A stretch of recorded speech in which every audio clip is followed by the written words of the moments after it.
I am Leslie Mota. I am on the ground.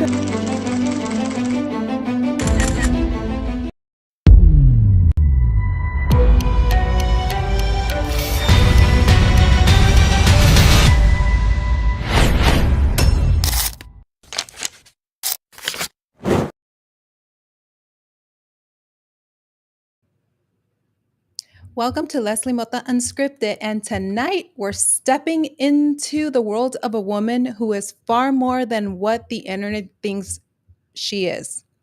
Ragzy, known as Ragzy X, the meme queen, the Lego master, the creator who can turn chaos into art and art into culture, has a story much deeper than the timelines, the memes, and the viral moments she's known for. Behind the bricks, behind the bold takes, behind the sassy energy, there's another side. A side built on compassion, service, and the kind of humanity most never get to see. The woman who taught kids for free during a global shutdown, the woman who helped raise millions for families who needed hope, the woman who used creativity not just to build, but to heal. Tonight, the questions go deeper. The layers get peeled back, and the story behind the artist, the fighter, the philanthropist, and the disruptor finally steps into the light. So settle in, stay curious, and get ready because tonight we're exploring the parts of Ragzy the internet never talks about.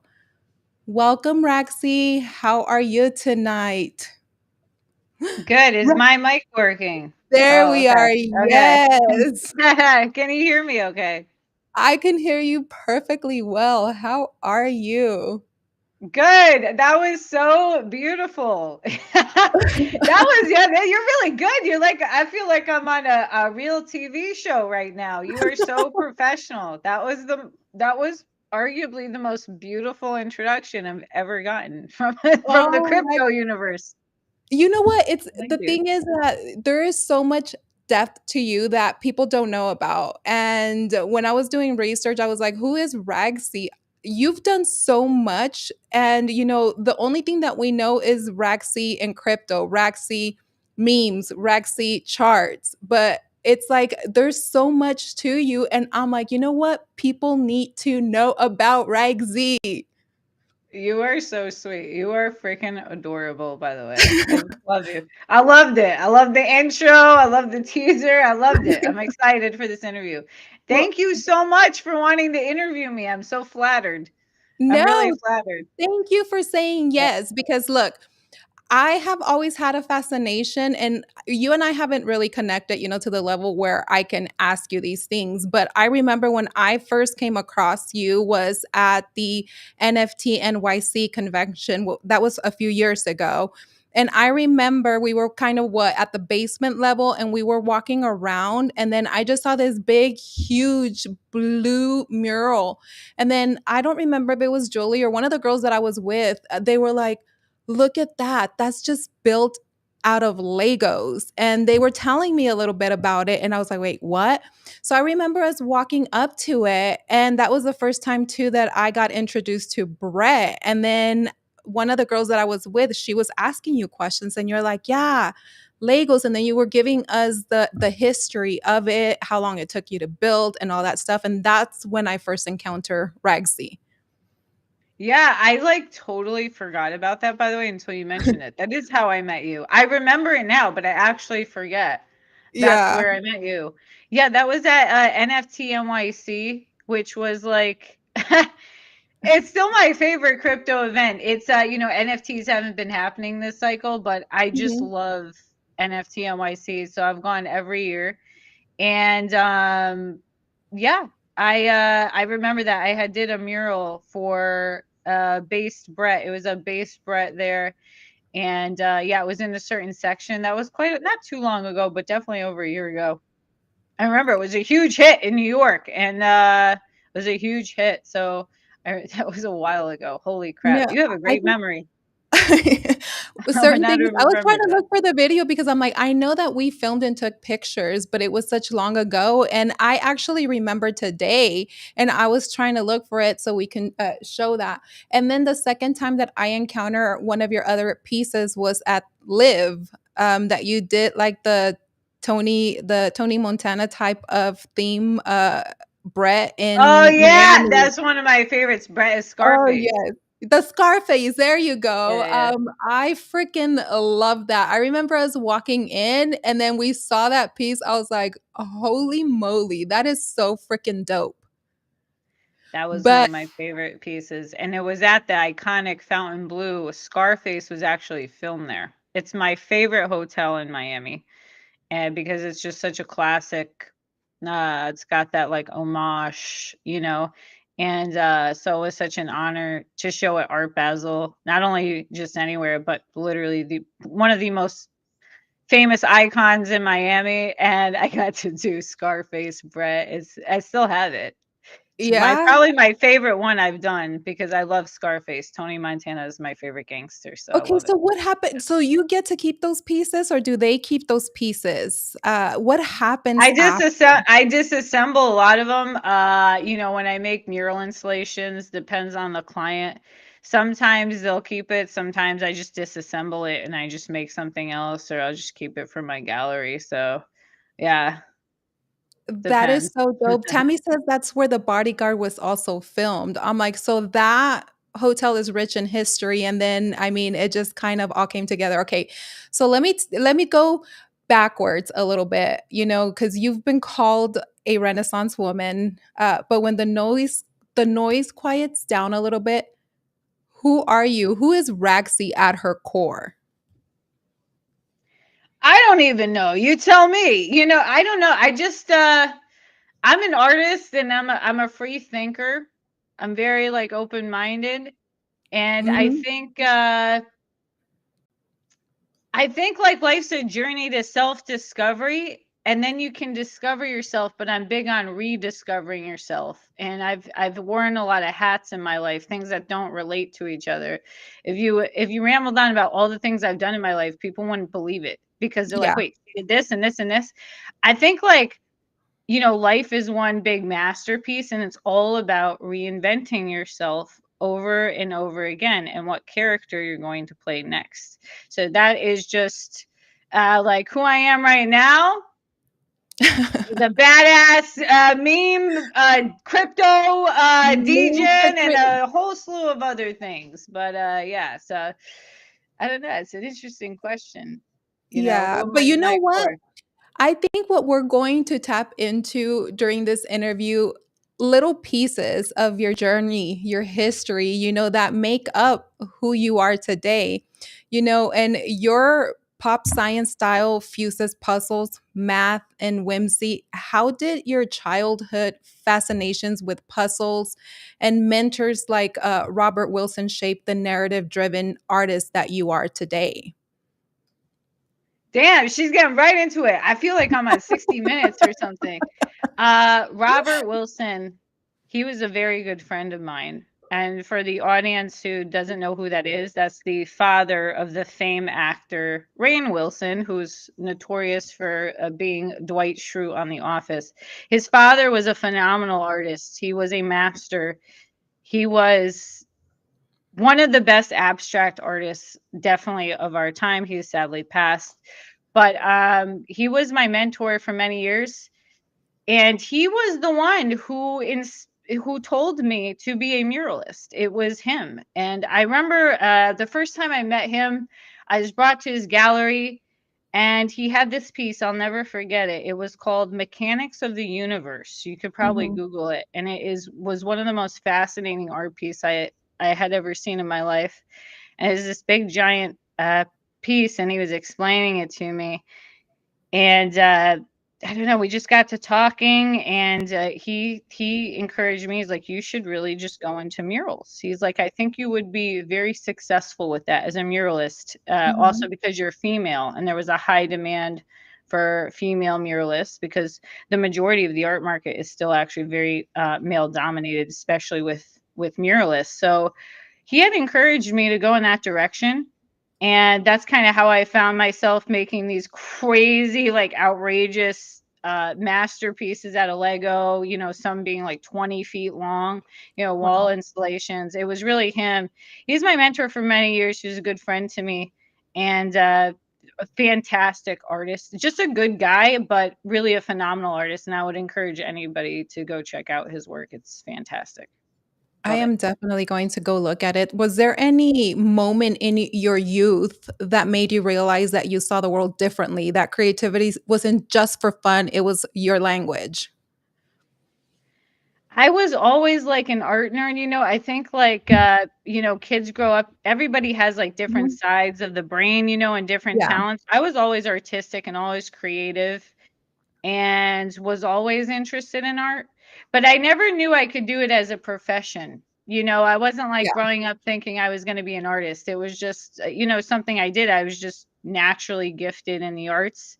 And it's my grandfather actually was a mason, and the core of masonry goes back to the stonemasons who settled here, and yeah. they were considered actually the highest level because they had a craft that the Americas had not yet mastered.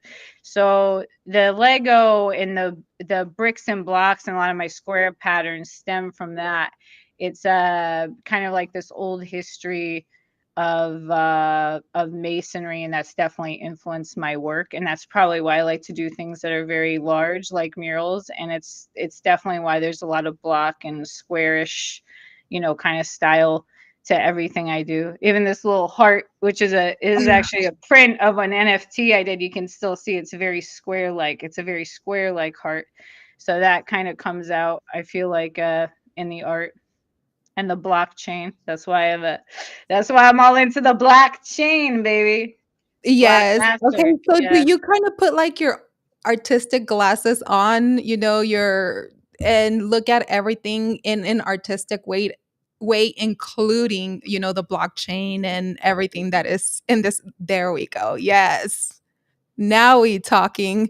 So do you see everything through the lens of your glasses, very artistic, including the blockchain and the memes and everything that you look for? Everything's a puzzle to me. Everything's a challenge. If it's too easy, I don't want it. That's with everything that I do. Yeah. And I love that you said the glasses thing. I swear to God, we didn't plan that. She just said that No. now. I always have them with me because these glasses are like, they are the Ragzy sunglasses. They are a staple of my style. I always have them. I wear them playing poker. I wear them playing art. And they don't make them anymore. These are very specific style of sunglasses, and I have them in every color. And actually, I don't want to say what brand they are, but they stopped making them, and my orange ones actually got stolen during the World Series of Poker, and I had to buy. I finally searched the internet and found a new pair of orange ones. I was so upset.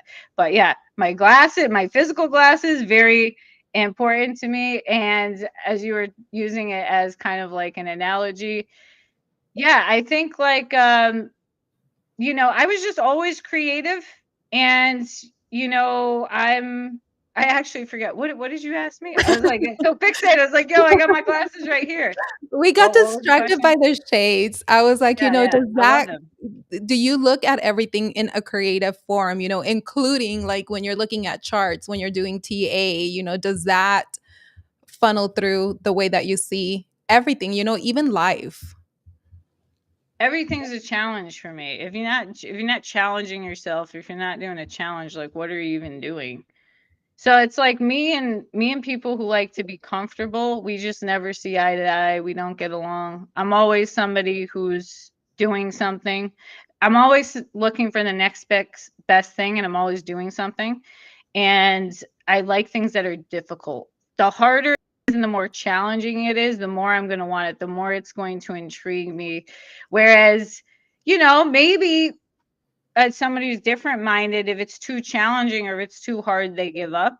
For me, it's the exact opposite. If you want to get me to do something, make it harder, and it will be done, and it will be phenomenal, because it is really what drives me. It has to be a challenge. I have to feel like I'm accomplishing something in a way, or else it's Mhm. not worth it to me. If it's too easy, I never want it.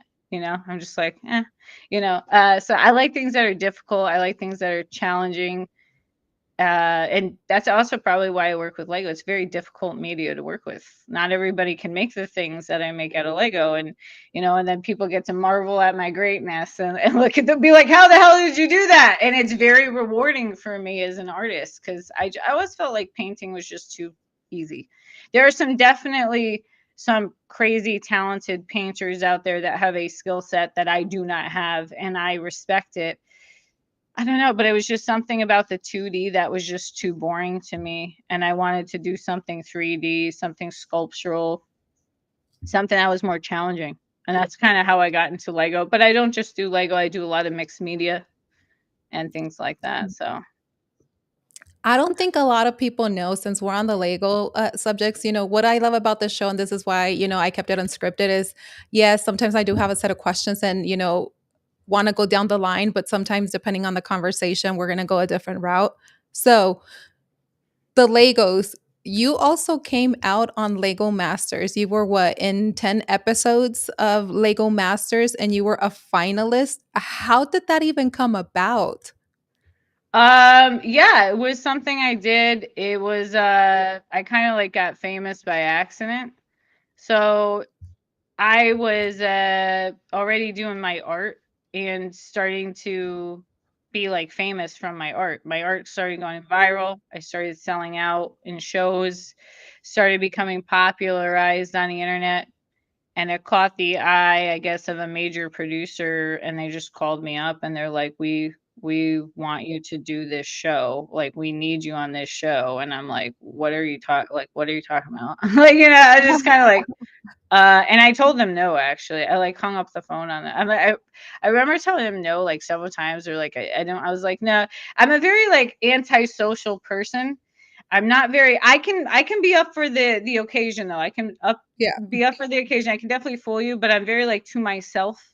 And so I was like, Nah, I don't really wanna do it." And, they convinced me to do it, and it was basically they had a lot of artists on there and hobbyists who like to make things out of Lego, and it definitely skyrocketed my publicity. So, like, the opposite happened. I'm very antisocial and I don't like people, and then it's like, that's the irony though. When you're like that, that's the one they want, and I, like, blew up overnight and people are going crazy.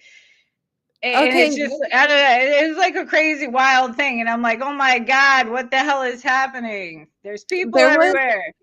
one clip that I busted out laughing because, now I know you, bubbly you, Ragzy. And there was one clip, they advertised the clip where you and the guy that you were building Legos were getting into it, or you guys were having, some kind of Like this. heated Yeah, yeah. discussion between y'all. And when he was telling you something about building the road or the blocks what you were building, and then you just kept looking at him and staring and looking up, and then he was like, "Don't look at me, do the Legos." And you kept staring at him. I thought that was like so funny. I don't know why I found it funny. It was just like your stare. It's so funny because, like, people have seen the show or said they still message me, they remember stuff like that I don't even remember, but it was a wild ride for sure. Yeah. Uh I think it was definitely the hardest thing I've ever done, which is kinda like why I left Hollywood. I decided not to, because Mhm. after that I did that, I was getting calls left and right. I could have been very, very famous. I've gotten calls for, like, I don't even know how many projects for Netflix and some other things, but I never wanted to be, an actress, though I feel like I am a very funny can be very comical and am a good actress at times. I think even poker, you have to have a certain type of acting skill. It just, I don't know. I just didn't want to do it. It's a very difficult industry to work in. They treat the actors like just horribly, and it wasn't something I wanted to pursue at the time. I wouldn't say never though. I wouldn't say that they're still approaching me to this day to do stuff. I would never say I would never go back, but it was definitely an experience I wasn't expecting. I wasn't trying to do anything. I wasn't trying to be famous. I wasn't trying to be on television or anything. And it kind of happened by chance. And then I kind of really, blew up after that. I was already on a trajectory. I was already kind of going viral on the internet before that. So that just catapulted me to, like, the next level.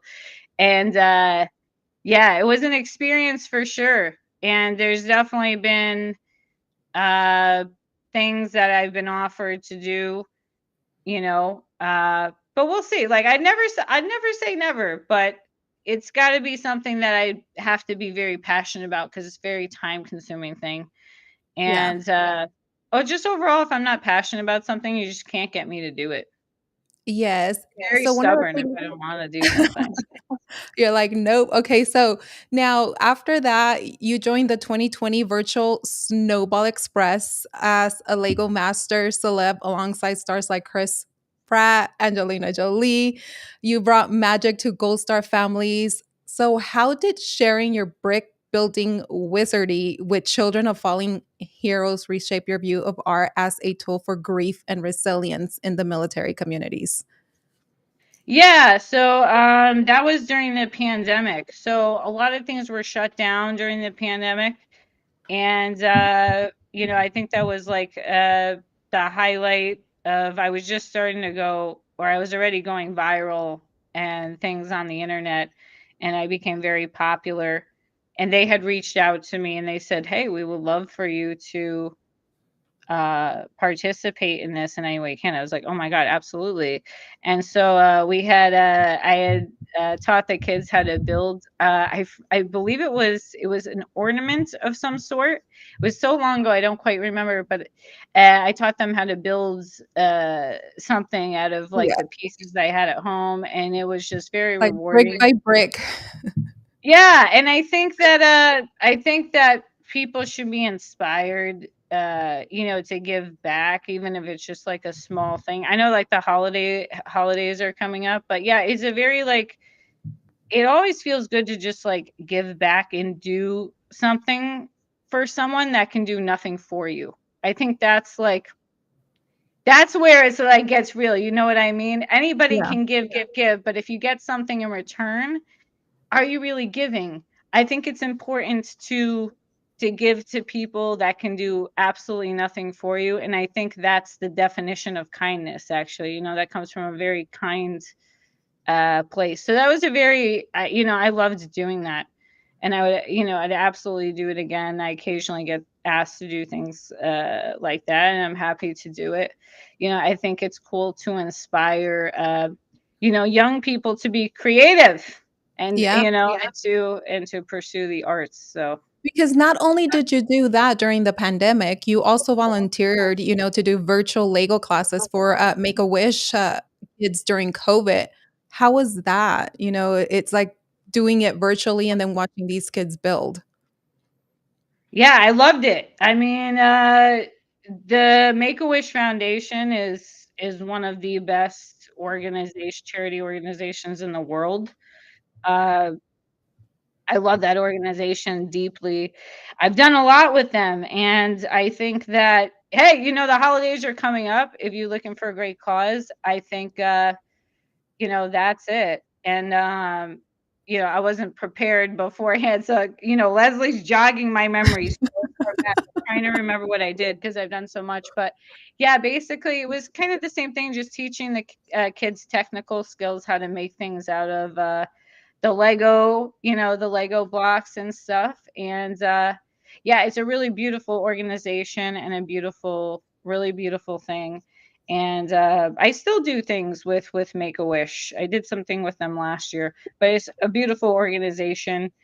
And yeah, I would encourage people if you're looking, to give back during the holidays. That's a great organization to give to. The Make-A-Wish Foundation, that is so freaking neat. Now I wanna go back a little bit to Lego because, my kids too, especially my daughter, she's a Lego builder, not to your extent, but she's obsessed with Legos and, the more intricate, the more she likes to put those pieces together. But I think part of it is being structured because, she always had a very structured life, and we created that structure, and I also see Lego as a structure, and being structured, but art is chaos, in a way. How do you balance, the discipline of it and the freedom when you create what you create? Mm, well, I think if you want to do it, you'll do it. I don't know. Everyone's mind is different, so everyone's Yes. cursed out. For me, it's like if it's something I want to do, it'll get done. But if it's something I don't really want to do, maybe halfway you're like, do I even want it that badly? And you give up. Well, then you didn't want it that badly. So at the end of the day, you'll always pursue what you actually want to pursue, because if you're not Yeah. pursuing the thing, this relates kind of like beyond the question. If you give up halfway of trying to achieve something, in my mind, you never really wanted it. Because if Yeah. you really wanted it, you would see it through. You would go all the way. You would never give up. Whether you're building something out of Lego or no matter what it was. And if halfway through it becomes too difficult and you're discouraged, you don't want to do it anymore, in my mind, well, you never really wanted it. You just liked the idea of it, but you never actually really wanted it. So I think if it's something when it's something you really want to do or create, as simple as an art piece, you'll see it through till it's finished. And if you give up halfway, it's like you didn't really want to build it anyway, or your mind changed or whatever. Because Yeah. I'm the type of person, if I really want something, I'm going to see it through. It's going to happen. There's like No matter there's what. no other, yeah, So there's do no you other see option. your so do you see like your Lego art as a rebellion against limitation or just a way to build order from chaos? um, you're so adorable. I love your questions, by the way, how you word them. You're so freaking adorable. You really are. I could see you being big, Leslie. You got to Oh start my doing god. interviews. And do you speak Spanish? Are you bilingual? Did you tell I me that? am. Yes.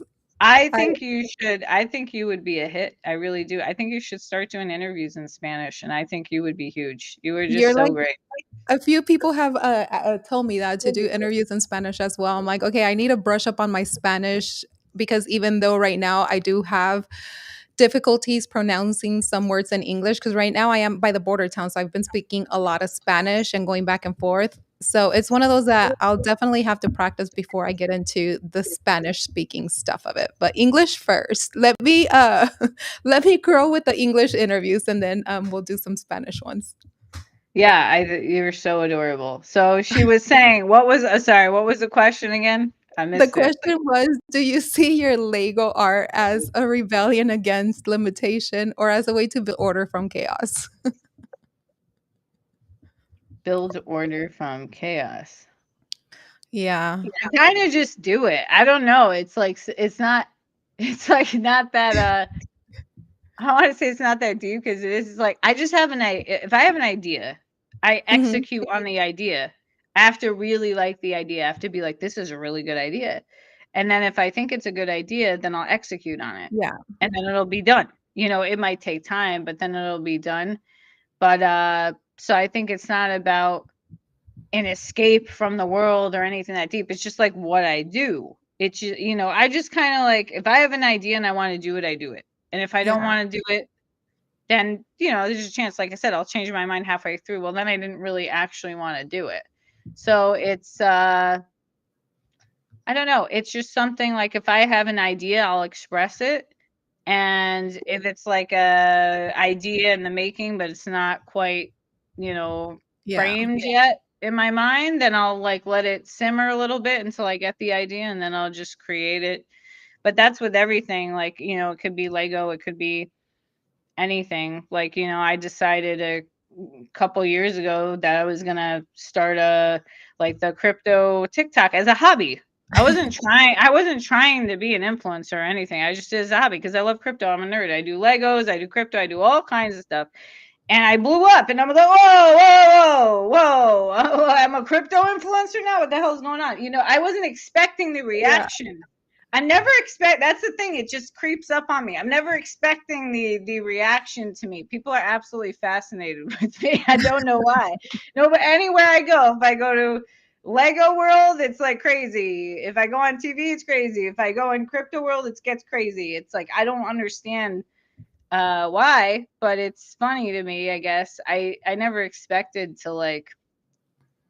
I don't know. People really like me. I don't know what to say. If I have an idea, I execute Yeah. on it, and then I kind of just see what happens. You just go with it. No, and the Oh reason that I yeah. asked you that question is because, seeing my daughter and how chaotic her life could be because she was an athlete and we had very busy lives, and sometimes when the environment felt a little bit chaotic for her, building and coming to do whatever she wanted to build with Lego was like her way to build a structure and order out of whatever chaotic environment she was in.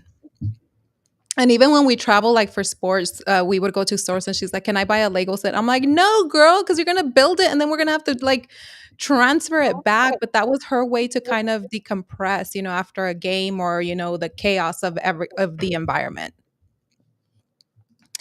Yeah. But yeah, so that's why I was asking that. But I want to touch into your poker side because you've spoken about your father being a poker player. Do you think that the early exposure to risk, strategy, and chance shaped how you move in life and in crypto? Oh, we're switching personalities. We are. Let's I switch. love this book. Yes, I love it. Let's switch. Hold on. I got to put some It's background good. music now to Okay, all this. right. Let's do it. I love it. Okay, there we go. Okay, we got the vibe going. All right. Uh, I love this hat. I love it. I love the background music. Love this hat. Love my glasses. Uh, this is going viral on TikTok right now. I love it. Oh my god. You're so funny. Um, Poker, Because yeah, completely different person. I have different personalities depending on what we're doing at the moment. Okay, do you know I there's been freaking more? love this. They Yes. loved it. They love this outfit. I'm telling you, I've had more memes made of me in this hat and these glasses than the booty shot. Than the Oh my picture of me. god. There's been more memes of me in this hat and these sunglasses than any other outfit. They are freaking obsessed with this. So I Because guess your we ass. gotta wear it. I guess we gotta Oh, wear it can for I the say that? Yeah. fans. Your We ass gotta went wear it for the viral. fans. Yeah, the booty. I think it's just a picture of me. You know what I mean? I think it was just a picture of me, and then it goes viral, and they make it about that or whatever. But there has been more memes of me in this hat and these sunglasses than any other photo of me. So I just thought it would be funny to wear the outfit. But okay, so in poker, we're talking about poker now. We're shifting it a little What bit was your poker. okay? What was the question? So the question before I dive into a little bit more poker was that you've spoken about your father Uh being a huh. poker player. Do you think that early exposure to risk, strategy, and chance shape how you move in life and in crypto, and then and in poker? Okay. You might want to kill the music because I had a hard time hearing it the first time, and I think it might be chopping over the. There you go. It might Okay, be chopping here over. we I go. think you said how it has to do with So good. risk and what else? Yeah, so your dad, just I guess to keep it simple, your dad being a Risk. poker player and early exposure to the risk of being a poker player, strategy and all that, has shaped how you move in life and in crypto. Oh, risk and strategy. Yeah, yeah. I love that question. Everything's a risk. So in life, you have to understand like everything's a risk. To me, everything is gambling. Everything is gambling with everything that you Yep. do because you could lose it all. I think you got to go under the you like even in crypto, right? You have to assume you're going to lose everything. You should never assume things are going to work out in your favor. So that's kind of how if I'm playing poker or if I'm buying crypto and trying to trade it, never assume things are going to work out for you. That's how you get screwed in the game. Poker is a fascinating game and I absolutely love it. It's the most challenging game. The reason I got into poker is because the reason I got into poker was because you don't play against the house. It is a PvP. It's a player versus player. So I happen to be extremely good at that game because I play poker. It's player versus player. I don't want to play against the house because I don't believe it's fair. You can't win against the house. The house never loses. So that's how I got into poker. Aside from like my family history of playing, I was just always fascinated with it because it seemed more fair to me. Because if I'm looking at the house being the casino, I know I'm not going to beat them. Eventually they're going to win. But if I'm playing against you, I'm looking at it like I can beat you. Yeah, let's play. I really in my mind think that I can win, right? So that's my fascination with it. I definitely learned, from my family history. That's how I got into it. But that's why I'm so obsessed with it because of because it is risk and strategy. It teaches you how to PvP. It teaches you how to player versus player, risk versus reward, what strategy. I love poker because you can have bad cards and you can still win. So in my mind, poker, it's gambling, but is it really gambling? I don't know about that because there's a lot of strategy involved, right? You can still win with bad cards. I remember I won first place in a tournament and I had terrible cards the whole time. Like Jack, if for anyone watching play poker, I had like Jack Deuce offsuit like the entire time.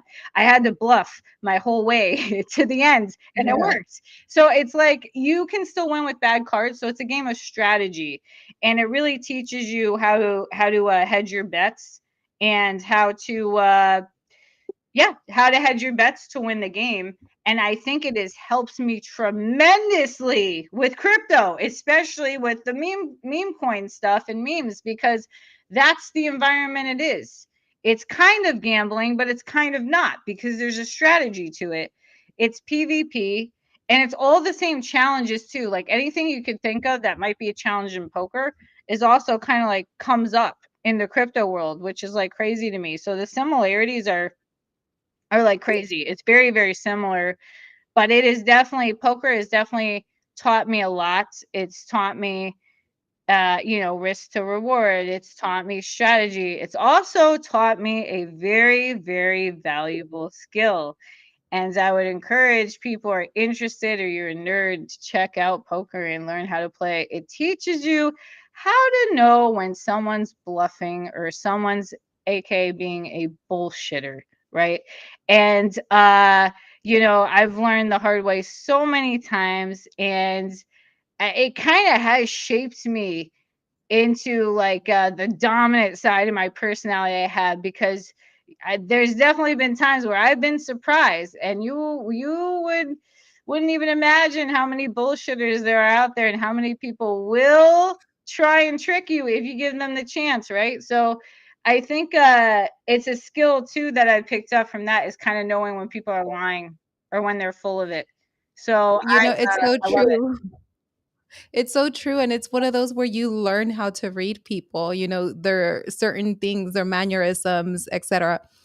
A little nugget know when I was younger, I played poker, not to your level and not to your extent, but I was intro poker and I understood the bluffing. Once I understood the bluffing, it was so easy to catch people on their bluff or not easy. I don't know how to rephrase it, but it's like when you understand poker, at least the basics, you kind of understand like what you're saying. But with that, you actually debuted in the World Series of Poker main event this year, right? Yeah, I was excited. I loved it. It was fun. I Tell was me stuck in about that. Vegas. How was that? Because I used to watch poker a lot. And then when I saw your pictures, but then when I was doing like research, and then I was like, shit, she was at the WSOP. What? The main event? I'm like, Ragzy, the fudge? Tell me about Yeah, it. I loved it. I might be playing in Paradise this upcoming September. They have a really big tournament in the Bahamas, but I'm not confirmed yet because it overlaps with Art Basel and some other things, but we'll see. Um yeah, I it was amazing. I actually had so much fun. Even though some games I lost, some games I won. For some of my really big events, I placed in the top 13%. So I did way better than I thought I was going to do. Because the World Series of Poker, you're playing against the best players in the entire world. Like all the Yeah. big names come to this event. So I was like, I'm not going to last. You know what I mean? Like I'm going to get knocked out like first round or something. I lasted like 3 days or something. I have to go back and check, but I lasted a very long time, a lot longer than I thought I did for the main event. It was, the hardest thing it's one of the hardest things I've ever done because you have to be mentally alert, like, 24/7, and so, and so it's a lot of math and statistics and paying attention for, like, 15 hours straight. It's a very, very hard game to play, but I had so much fun. I learned, a lot from my mistakes, I think for the next big one I play in. And yeah, I played in a lot of different tournaments there. And I learned that I don't like turbo poker, which is a very fast game where the blinds are very short. I like the long, slow, steady kind of race of the World Series. But it was an absolute blast. And a lot of them, I wore this Brett hat the whole time. And dude, somebody at my table, I swear to God, I was playing. You get moved because it's such a long game. There's thousands of people, so they move seats, like to make sure it's fair. And I moved seats. I was sitting next to this guy, and he saw my hat, and he's like, "I know who you are," and I'm like, "No, you don't. How do you know? How do you know who I am?" He's like, I listened to your crypto Brett spaces, and I'm like, let's go. He knew it was me because on Twitter you might not see my face. He knew it was me. He's like, I know who you are. I listened to Yeah. your Brett crypto spaces, and I'm like, what? Well, what's up? I had no idea who the hell he was, but I was like, what's up? I was like, yeah, that's me. He's like, oh, I love your crypto spaces. I wasn't expecting that, so it was actually really funny to me. Um, and yeah, they were like actually really fascinated with Brett. They're like, tell the poker players, man, they would love this crypto stuff. It's a good target. Really? They ask me all kinds of questions because they're gamblers. It's like it's What can we like gamble next? how do I get the Brett? How do I? They were asking all kinds of questions and stuff. They loved it, but it was fun. I was very proud of myself. I did a lot better than I thought I was gonna do. I like to win first. I would like to win first. First is also very hard. You're playing against thousands of people. So I think the World Series I beat like 7,000 people and I still didn't win. That's how hard it is. You have to, you know what I mean? You have to outlast thousands of people. But it was so fun and it was an amazing experience. And I play World Series events year round, but Yeah. that's like the main event, the big one that happens in the summer. It was an amazing experience. I met a lot of people and I kind of got a sense of how global poker really is because it's very global and there's some good players there from Morocco, some really great players from France and stuff. I'm like, damn, they got skills in France and they got, and you're kind of like learning this craft from all these people from all over the world. It was amazing. So Okay, yeah, so you said earlier, that, you guys are sitting at the table and it's hours because you like to play the long term. Do you guys go to the restroom? Do you eat? Do you, like, get to walk away? Are there any breaks at any point? Like, how the hell do you survive so many hours playing poker? it's hard. They give you there's like a clock after every like 2 hours. I think you get like a 15-minute break, and then you get like a 1 hour like dinner break if you make it through the day. So there's definitely breaks, but they're not frequent. And there is definitely times like where I had to go to the bathroom so bad, that I might have folded the last hand because if the clock has 2 minutes on it before there's break, because like you're sitting there for 2 hours before you get a break. The clock doesn't stop just because you have to go to the bathroom, or something like that. So yeah, there's breaks, but it's not comfortable. You know what I mean? It's like hurry up. Okay, now you got to get back and you have to play. So it's a mental sport. It's a very mental game. And yeah, I was Are the literally there's a few times there was like I have to pee so bad. Like I don't even care. I would fold the the last hand because I couldn't wait another 2 minutes. But it's yeah, they give breaks. They give like 1 hour dinner break, but a lot of the breaks, like I said, are quick because they got to get the game going. And also, Mhm. it's like a fairness thing too. You don't want people cheating, switching things, whatever. So it's like very under tight surveillance and everything. And they don't want you maybe colluding on break with other players. So it's a very quick thing. You know. Yeah. Uh, That is so freaking wild. I always wondered about that when I watched it on TV, and I'm like, okay, if they do take breaks, what happens to the cards? What happens to their chips? Does it stay there? Who watches them? Like, do you take them with you? All that crazy stuff. yeah, no, it's everything's like under like security, surveillance and stuff like that. So That is awesome freaking sauce. Okay, so how the heck did you get into crypto? Like what first introduced you to crypto? How did you even learn about crypto memes? um Dogecoin. Oh, you well, it was 2017. I first got into crypto in 2017. It was Bitcoin. And I was at an event for Forbes, Mm, and it was actually a Forbes event. And I had heard of Bitcoin. I wasn't like fully invested in 2017. I was definitely like normie. And they were all taught, these were like the hottest, youngest, brightest entrepreneurs, and they were all talking about Bitcoin. And they were like, Bitcoin, Bitcoin, Bitcoin, like in the bathroom, like Bitcoin, like all the young, up and coming entrepreneurs, like, graduating from high school, early college kind of. And then, and yeah, I don't, I like, I'm trying to remember, but it was like Bitcoin. Everyone was talking about Bitcoin. And, and I was like, shit, I gotta buy some fucking Bitcoin. Like everyone is talking about Bitcoin and blockchain. They were talking about building on chain. And then I had a friend tell me about crypto kitties. How I first got into crypto, truthfully, was NFTs because I was buying those crypto kitties back in 2017. I was like one of the first art collectors. It was one of the first art, same era, I believe, as Beeple.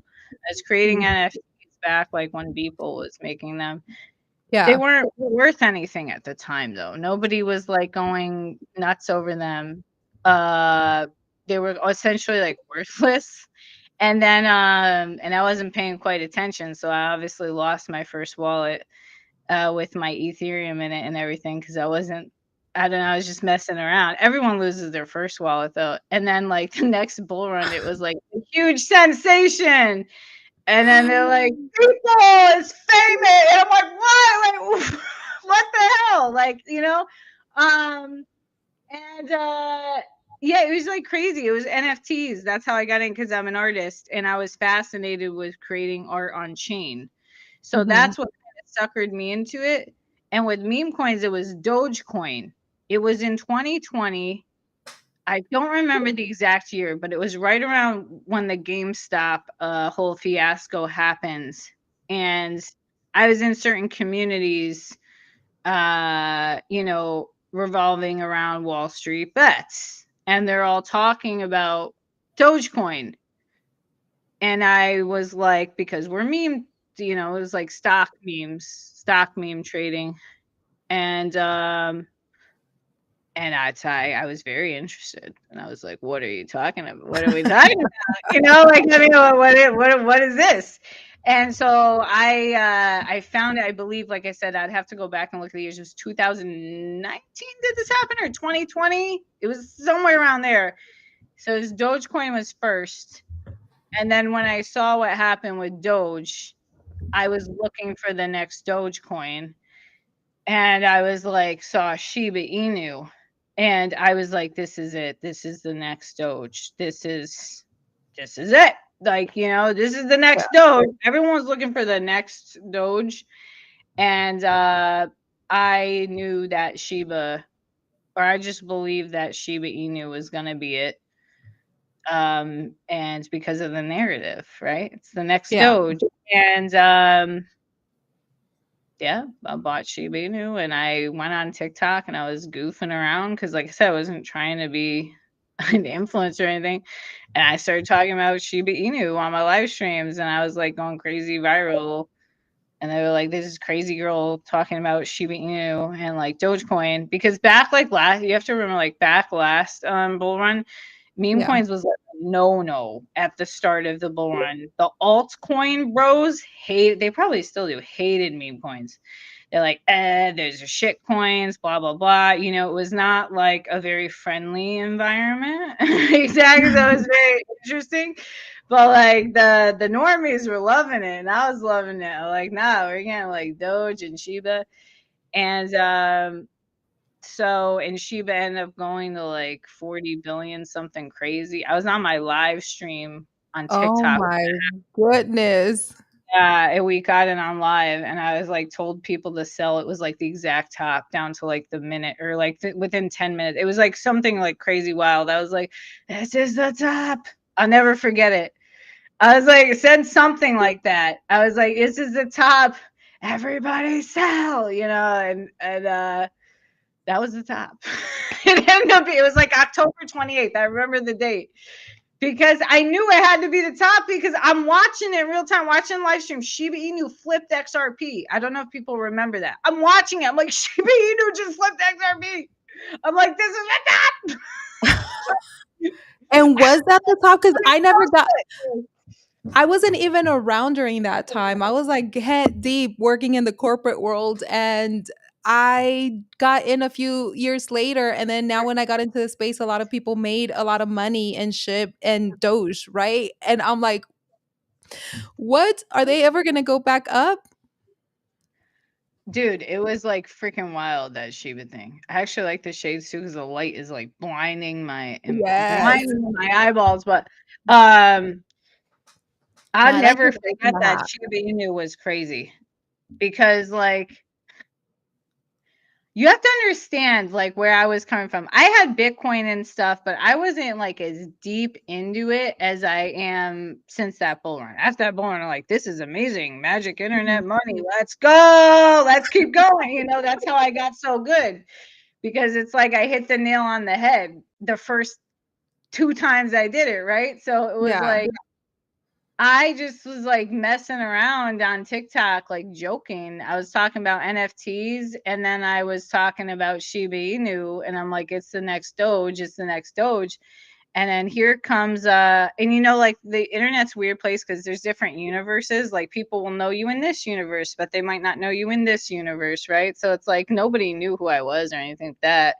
And so it's like a new environment, and I was like talking about Shiba, and like these crazy henchmen came in, and they're like, "No, no, no, no, no! Don't talk about Shiba Inu. Like that's a shit coin. This girl's stupid. She doesn't know what she's talking about." And they like came for me. They're like trying to get me to shut up about Shiba Inu. They were mean to me, and I'm like, "What? What the hell is going on? Like, why do people care if I want to personally buy Shiba Inu? Like, why are people? I did not get it. I did not get. I'm like, why are people freaking out? Like, are you guys are buying Bitcoin and all this other shit? Like, why can't I buy it? I just didn't get it, and I didn't realize like how cultic crypto was when I did that until then. And they were mean. Like when I tell you they were mean, they were mean. They did not like Shiba Inu, and I didn't care. I really like thought it was the next Doge. And then so I like called it super early. I remember I met like with one of my art clients in the summer before it had the huge explosion. I was like delivering an art piece and he was asking me about crypto and stuff. I'm like, dude, you gotta get Shiba Inu. I was Yeah. like, just get I was like, trust, and it ended up going to 40 billion. He like texted me, he's like, holy shit, like but what is going on? I'm like, so like, like it was just like such a crazy, wild. It was just wild. That whole Doge Shiba thing was just wild. So ever since then, I was hooked. I was like, I gotta stick with meme coins. I mean, all coins are cute, but this is way too fun. Like the NFTs were fun, but the meme Yeah. coins were way more fun. But so I was hooked ever since. So ever since then, I when I saw Pepe kind of pop up in 2023, I was like, "Oh, that's the next Doge." That's how I thought of it. Like people can disagree with me because crypto Twitter is a little crazy too. I was like, "That's the next Doge." Um, and then I was looking for the next Shiba. So I was like, "Okay, what's going to be the next Shiba?" So then when I saw Brett, I was like, "Oh, there it is. That's it. It's done." So I was still rocking my Brett hat. I don't care. care. Like, you know what I mean? I don't care. I like what I like. If I buy it, I can talk about it. So I like yeah, I kind of like stuck with that theme, like Pepe, Sheba, Pepe. I'm sorry, Doge, Sheba, Pepe, Brett. So that's kind of how I go pick my bigger ones. Otherwise, I'm just gambling. So. So did you teach so how do you if you wanna go and invest in a meme coin, there are so many that are coming out every day, once in a while, and we know that there aren't will be only a few that kind of will take off or last, but lately, it literally I feel like it's a Las Vegas casino. Nothing sticks. There's like a lot of shedders, a lot of PvP. But when and at what point did you like really teach yourself to look into a quality one that you say, okay, this is what I'm looking for? I am going to go in this one. I have conviction. How did you teach yourself that and when?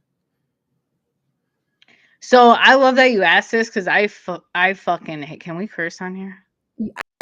Absolutely, Are we allowed to yes. cuss? I effing hate that word conviction. It's a whack. I don't like it. I have my own style. Listen, I like people who use it, but You know what? I love it. Yes. I have my own style. I hate that word. What does that even mean? I'm so convicted. Like I hate it. I'm just letting you know, crypto You're a Twitter. Sorry, I convicted hate that word. felon. I'm convicted in nothing. It's weird. I don't like the word. Pick a different word. It's just weird. Like because when I think like when you're convicted, it means you're gonna hold no. How I think of it is I'm gonna hold no matter what. No, I'm not. If I goes up, I'm selling. Hello, crypto Twitter. Hi. If it goes up like Shiba, I'm selling it. There's no conviction.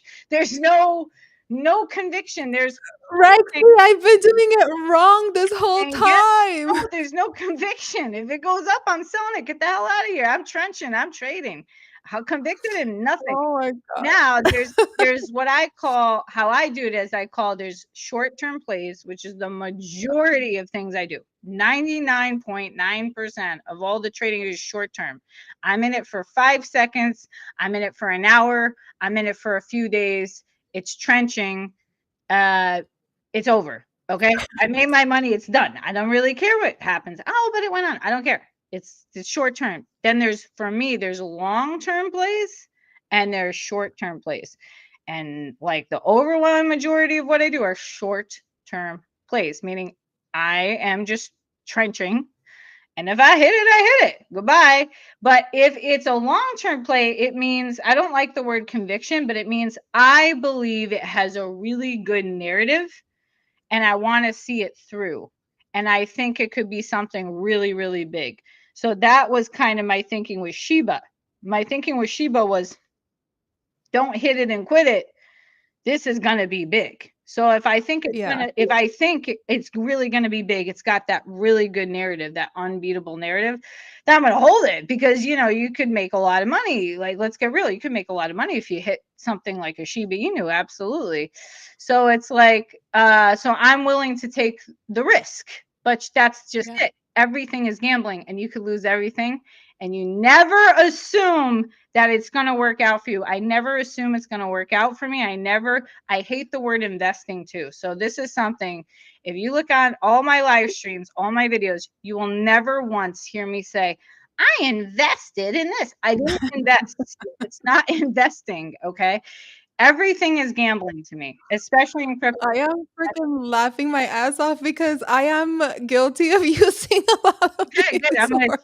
I'm gonna change your whole perspective. Everything is Yes. gambling. Nothing is guaranteed. There are no guarantees. Everything is gambling. It's about how you place your bets, knowing when to fold. Okay. It's all Mhm. a poker game to me. And, Yeah, knowing when to make bigger bets or little bets, but it's all gambling. There's no guarantees. Never assume it's going to work out for you and never buy what you're not willing to lose because you could lose it all. And it might be not that you picked the wrong thing. What if you pick the right thing? And what if your wallet gets hacked? What if you get drained? There's no guarantees. So that's why it's gambling. Because what if you pick the right thing and it is an investment? Okay. And then what if your wallet gets hacked? What if something goes wrong with the software? What if, a cyber attack? You don't know. So it's all, for me, it's all gambling. There's long-term gambling plays and then there's short-term gambling plays. So long-term gambling plays, why am I betting on it?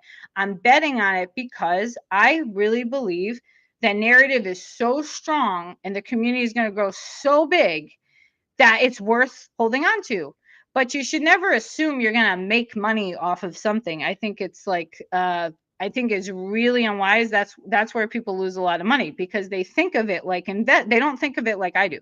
They think of it Mhm. like an investment and they think of it like it's this long-term thing. I think people should think of it like gambling and there's Mhm. big bets and there's little bets. I think it's safer to put big bets on higher cap coins that have a lot of exchange listings because you're more likely it's more likely to get the price is more likely to pump because it's got all these outlets and it's easier access for people to buy it, right? So for Mhm. me, I'm more likely to bet big on something that has a higher floor that has a lot of outlets.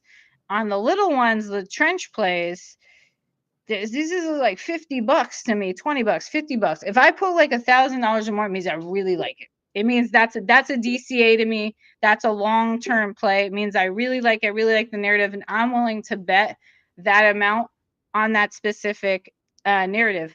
But to me, and this is why crypto Twitter doesn't like me, and a lot of people on TikTok, it's gambling because they all call it investing. Like I invested dollars in this, and it's a conviction. Okay, well, it's I not to me. invested, Ragzy, and I lost my investment. Okay, I wanna use another word. You're probably gonna hate this word too, okay? Oh my god. Yeah, it's Rexy not. It's is disgusting. It's Rexy is gambling. changing my Right. vocabulary tonight.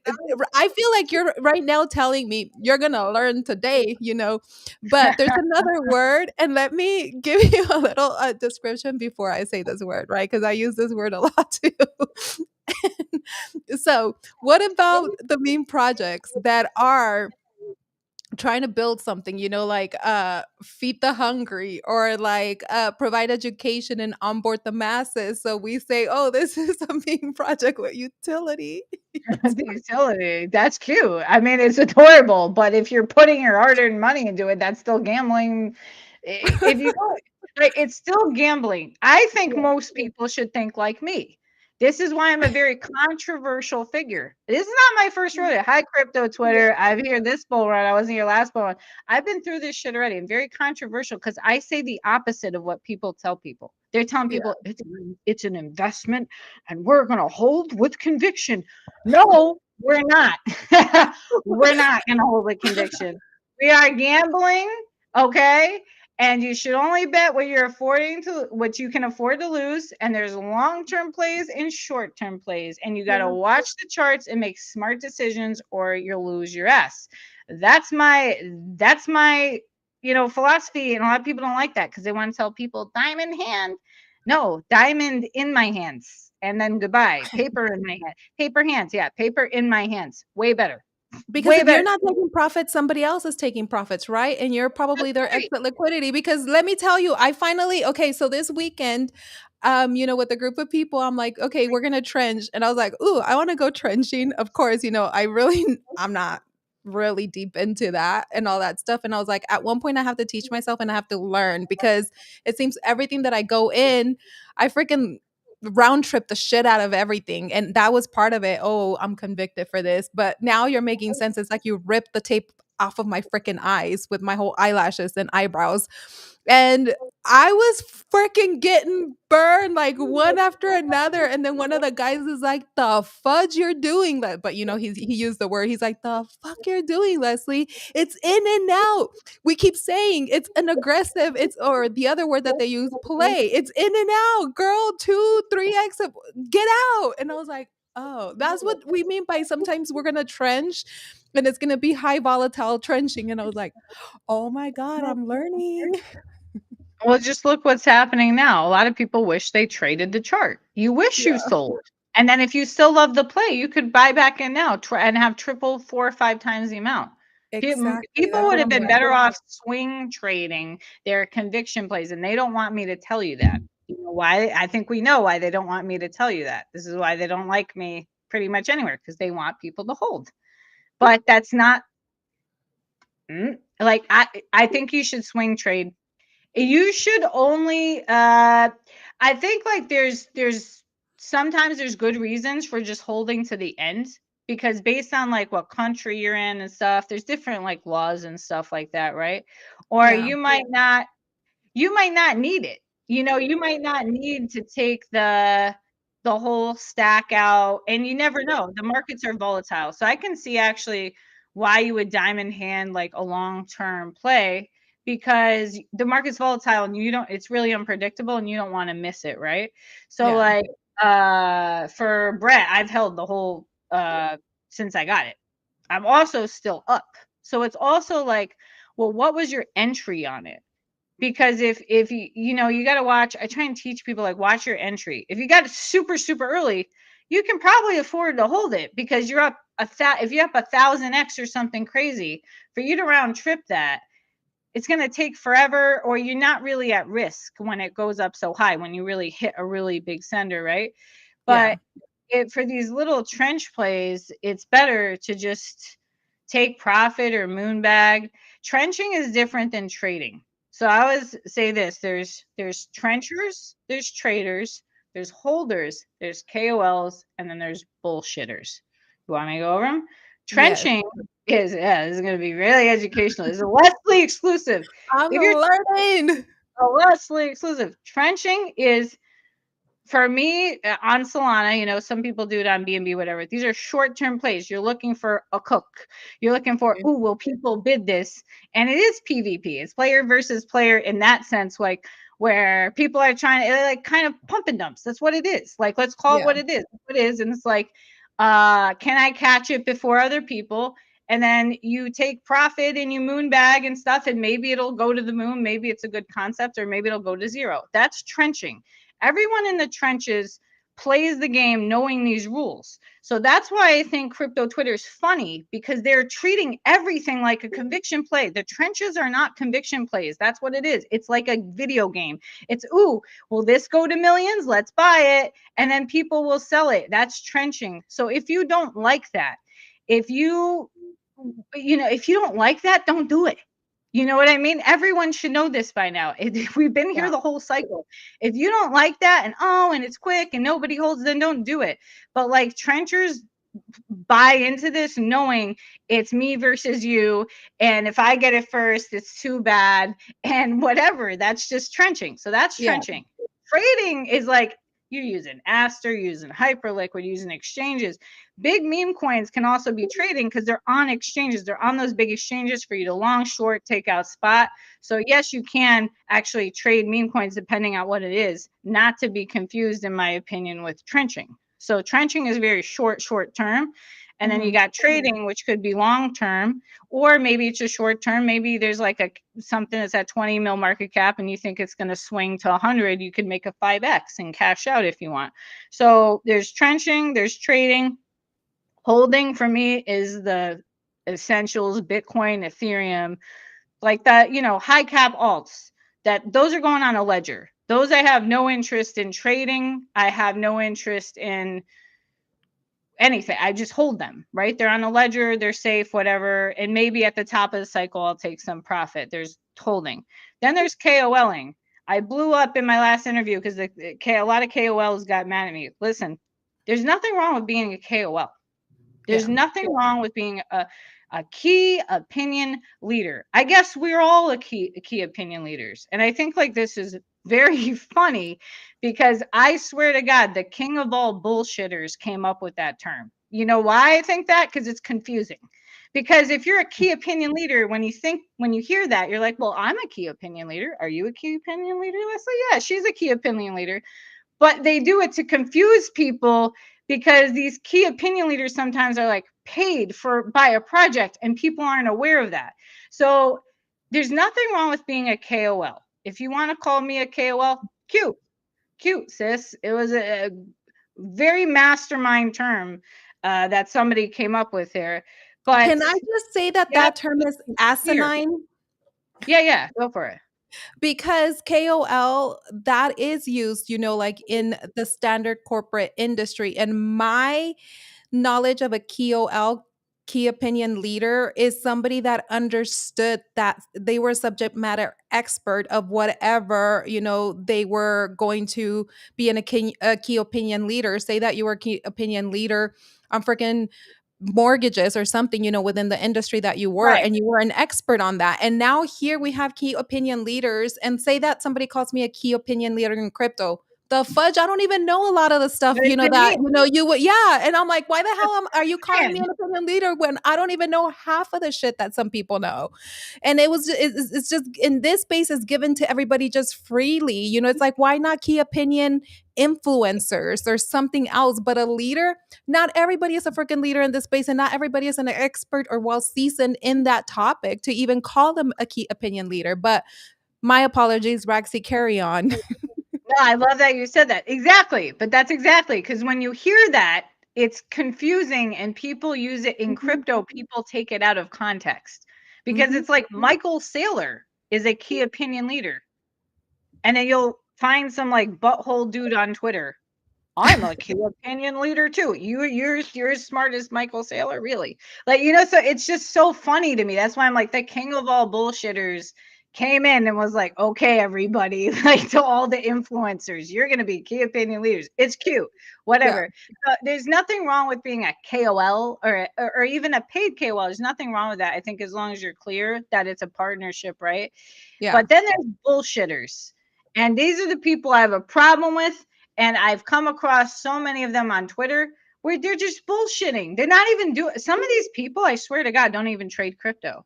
They're just they're talking about crypto and you didn't even trade it. You're not putting your own money into the charts. They're just a bullshitter. And I've come and the reason I spot that is because I play poker. I'm like, this person's full of shit. And I'm thinking that so often on Twitter, which is why I'm rarely here. Because I don't like crypto Twitter. I'm like, this is a bullshitter. This is a bullshit. I'm listening to shit and I'm like, oh my God. The level of bullshit is off the Richter scale on crypto Twitter. The amount of lies and all this, any people will do anything for a buck on crypto Twitter. So it's just not my style. It's really just not my style. So crypto Twitter is not my favorite platform, and it will always be crypto Twitter for me. It's not going to be crypto X.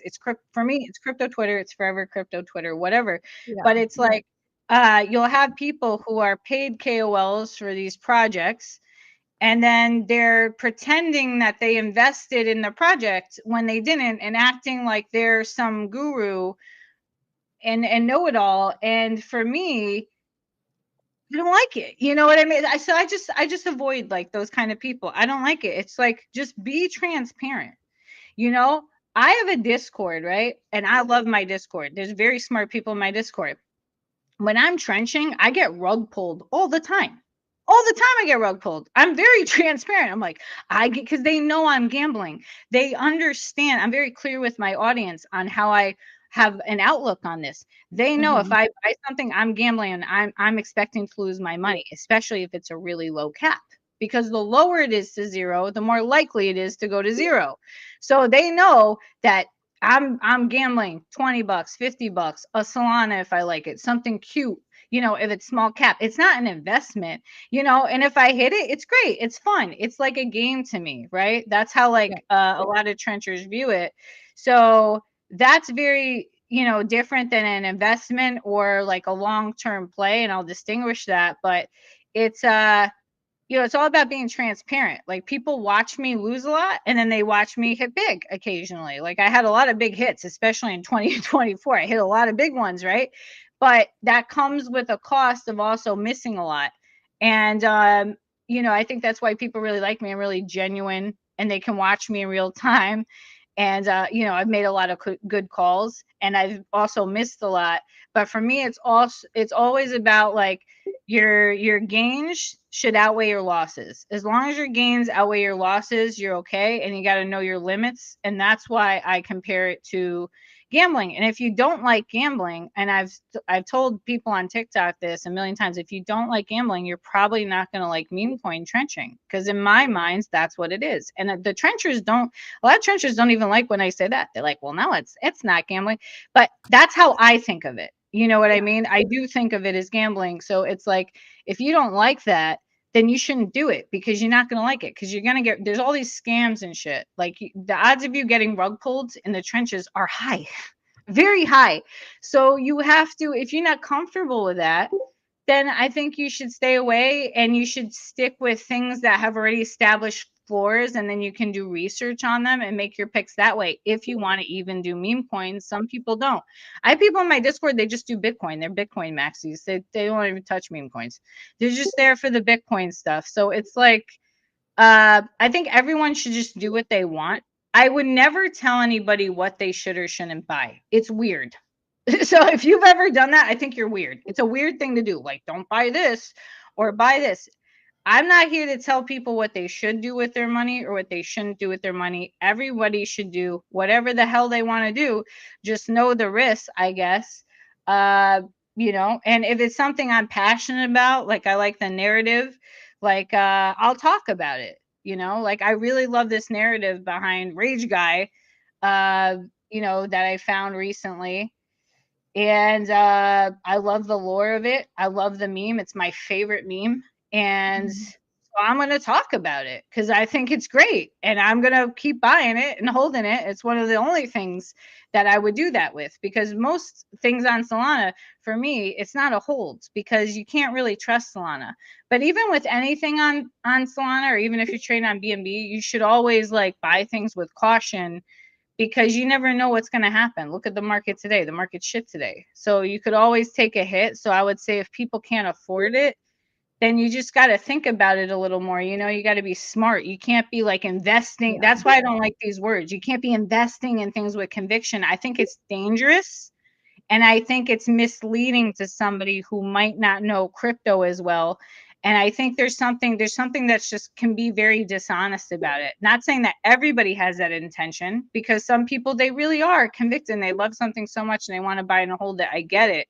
But if you're a KOL, I don't know. It's like you got to be clear with your audience on the risks, because it might not work out for them. And I think that's where people get into trouble. So that's just my opinion. Not everybody likes my opinions, but that's what it is. I always say, Raxi, this is something that I say, everyone that has an asshole has an opinion and we all shit through it, right? So to each You're its own. Some you're so opinions, if I agree with it or not, it's none of my business. It's your yeah, business. So I exactly. Like everyone do what you want. I will talk about things if I like them and I think they have potential and I want to see it through. Absolutely. But they need to understand the risks of crypto. There's no guarantees in crypto. Never. I love that. I love that. Raxi, I know it's been an hour and a half. I do want to ask you a couple more last questions. Your personality. What is something people misunderstand most about you? Everything, because I'm very mysterious. You cracked a lot of the case here, Leslie. You're a good detective. Very mysterious, and I wear different hats, right? And I have I know how to change, like based on the environment I'm in and how to present yourself. It's that famous quote by William Shakespeare, all the world's a stage. And I don't remember the second part, but we're all merely actors. He's basically saying in that quote, you guys should look it up, crypto Twitter. It's a great quote. But that's how I view everything I do. All the world's a stage. So it's like, what is kind of like, what character am I going to play in this setting? They're all me. They're just different Yeah. sides of me. There's a time to be the poker player. There's a time to be the meme queen. There's a time to be the artist. There's a time to be just me being quiet and antisocial. Like all those things fit in. But I think that you have to, yeah, play the part of whatever setting you're in, and commit to it. And it's made me wildly successful in everything that I do. I do so many things, and it's kind of that strategy. They always tell you like to be yourself. Well, be yourself, but be genuine, but be strategic about it based on what you're doing. That kind of would be my philosophy. Be yourself, but be strategic based on the situation. Everything to me is strategy, everything to me is risk, everything to me is calculated. It's probably why I like Legos, poker, and all these things kind of go together a little bit, don't they? Crypto. Mhm. And you know you never want to you always want to, if you're pursuing something, you really want to be prepared for it and do it well and think about it and see it through. You don't want to just, well, be yourself and everything's going to be okay. Okay, but what part of yourself? You know what I mean? Because Yeah. if yourself is lazy, you're not going to get anything done. You know what I mean? Or if you're not knowledgeable in that area, you might want to read a book before you do that certain thing. So always pursue whatever you want, but do it strategically, and always have a game plan. So No, absolutely. And I think one of the things here, it's like people always say, like, be you, be yourself, be original, be the person that you truly are. And sometimes when you do bring out that person that you truly are, it's like you get persecuted for it. So it's like, damn if you do, damn if you don't. But Raxi, if you are to leave a legacy, say that we're already at the end of our journey, whether we're AI, robots, the Matrix, whatever. And it's like, okay, here is your journey. You're at the end of it. You're leaving a legacy behind, but your legacy is a Lego build. What would you say is a key element or a key piece that's still waiting to be added to your Lego legacy? I like that, the Lego legacy. Lego I want to legacy. comment on something you said about being persecuted for being who you are. Yeah. If you're not, you only live. It is going to sound so cliche, but it's so true. You only live once. You only have one life to live. So if you're not going to be you, who else is going to be you? You were meant to be you. You weren't meant to fit in. You were meant to stand out. And that's why I'm Love that. so wild at times and kooky. I was never meant to fit in. I was meant to stand out. And standing out has made me wildly successful in everything I pursued in my life. And people didn't like it. That was the thing. In everything I pursued in my life, I never fit in. People did not like it. And I've always been a little bit going against the grain, a little bit controversial, but that is who I am. That is truly who I am. And I think you got to always be you.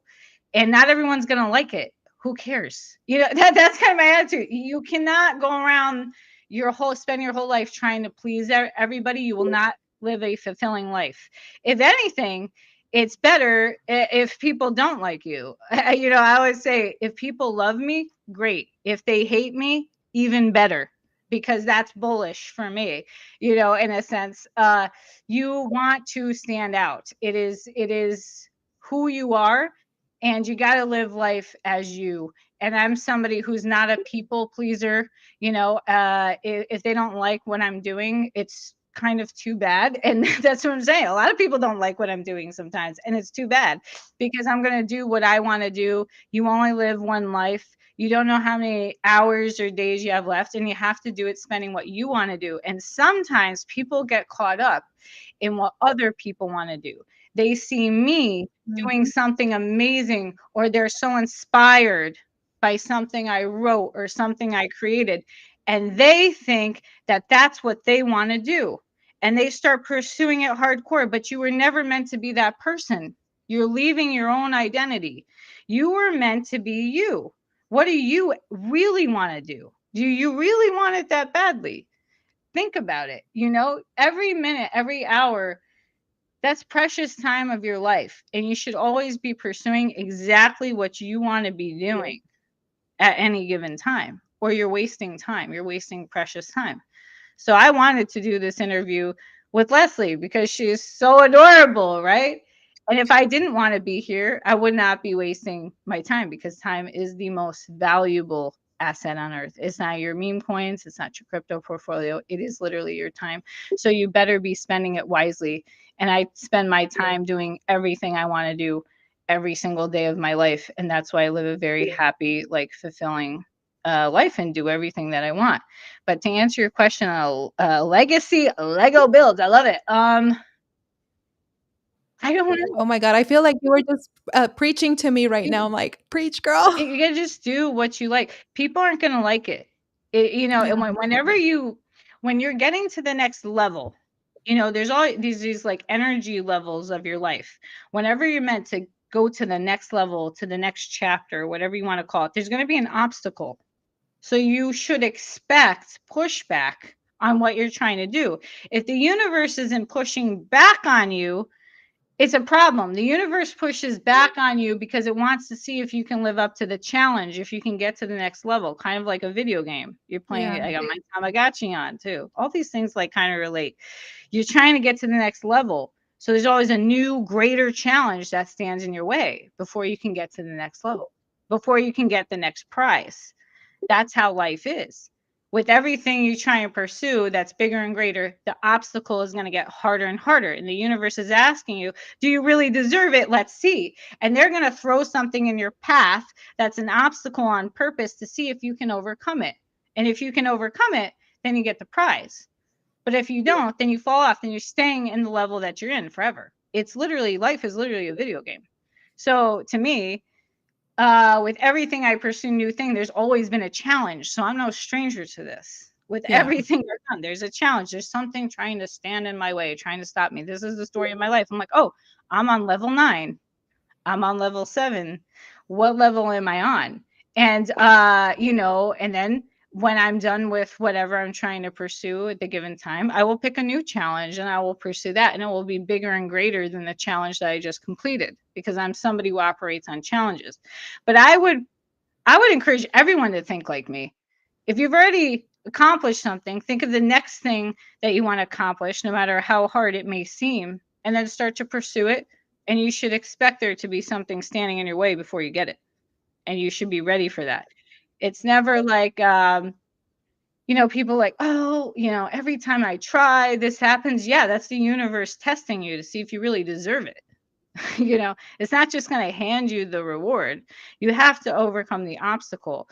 So with everything I pursue in my life, big or small, I always knew there was going to be something standing in my way, and I knew Mhm. that I had to overcome it. So I would just encourage people, you should be expecting that. That means that's a test to see if you can Yeah, pass the next round. um but yeah, good. I'm glad, like, maybe that helps some of the audience out. But honestly, with a legacy Lego builds, I wouldn't be able to think of something off the top of my head because, like I said, I'm somebody who executes on the idea. So any idea I've had that I really wanted to do, I've already done it. I've already executed on it. So I'm actually in limbo of looking, well, what will my next challenge be? What will be the next thing, that I create? What will be the next, art challenge? I'm still kind of thinking about it. Like, yeah. but when it comes across my mind, then I will see it through, and it'll be amazing. But there's not really anything like that I've always wanted to do or create that I haven't already created, which is crazy because I do it. If I really want to make something, I'll just go do it. You know. So it's I like love I that. so and you should do Right. it too. If there's an idea you want to do, you should do it today. I You think never we want to should, put something off. laziness and fear is always going to be, the stopping point of our success. So it's like we have to get out there. Tammy says, always be yourself and apologetically. Yes, I agree. And no, we should always get out there, and build. If you're not building, build for yourself. Because at the end of the day, who the fudge are you building for if you don't build for yourself, if you don't create for yourself? Because it is what it is. It ain't what it ain't. Rexy, do you want to leave the humans and our viewers, listeners, with any last parting words? Your interview was so adorable. I loved it. It was so heartfelt and so genuine, so sincere. If you're trying to pursue something, the first step is finding the courage to do it. That is actually the first step. It is the fear that holds people back. It's finding the courage to pursue it. I would like process in your mind, you fear what, and then write out what those fears are, and then imagine like the worst case scenario.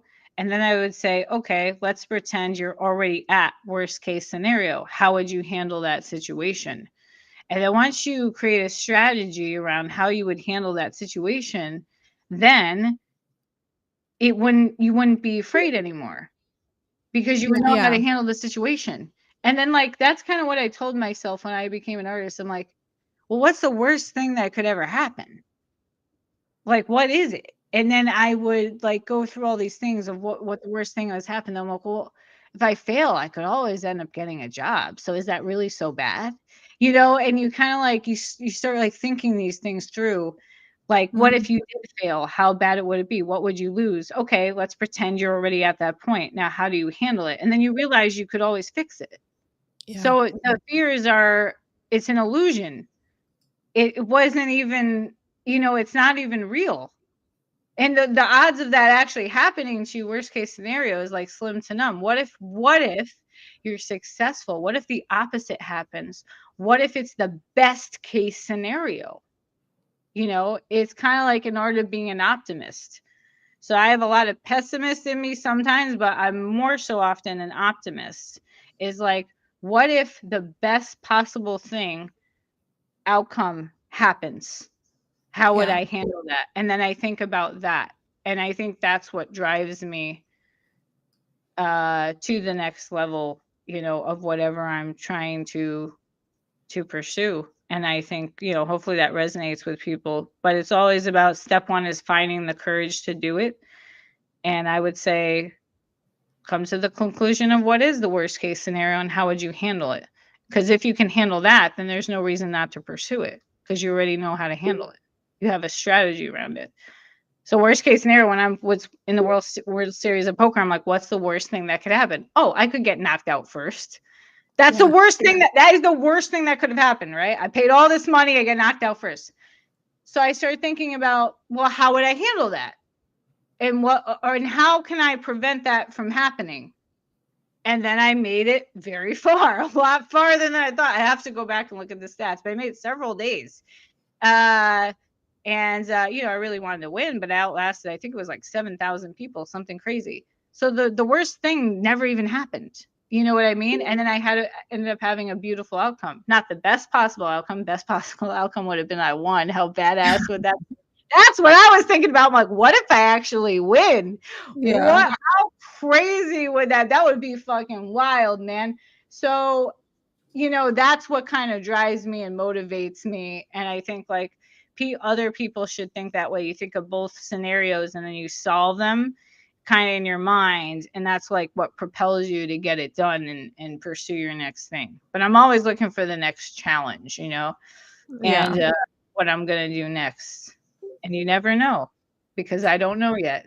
You never know what I'm going to do next because I don't actually know. It just Yeah. stumble I just stumble across things sometimes that I wanna do. So So, you never know what Ragzy is up to next. So put on your noties and stay tuned. stay tuned. Yes. So thank you again, Raxi. And for all those watching, tonight's conversation reminded us that some stories can't be captured in memes or timelines, they have to be felt. Raxi didn't just walk us through her world, she let us peek behind the walls she usually builds with bricks, humor, and hustle. We saw the creator, we saw the fighter, we saw the woman who uses art to lift others even while carrying her own weight in silence. And maybe the most powerful part of tonight, realizing that her isn't finished. There are still chapters unfolding, still pieces waiting to click into place, still mysteries shaping the masterpiece she's becoming. Roxy, thank you again for showing up with honesty, depth, and courage most never reveal online. And that is unscripted for tonight, everyone. So stay tuned, stay questioning, and never stop exploring the stories beneath the surface. Roxy, thank you again. I love this interview. I love you too, you're adorable. I love it. Love you. Thanks for Bye, listening to me. everyone. I love you. Love you, Love it. Rags.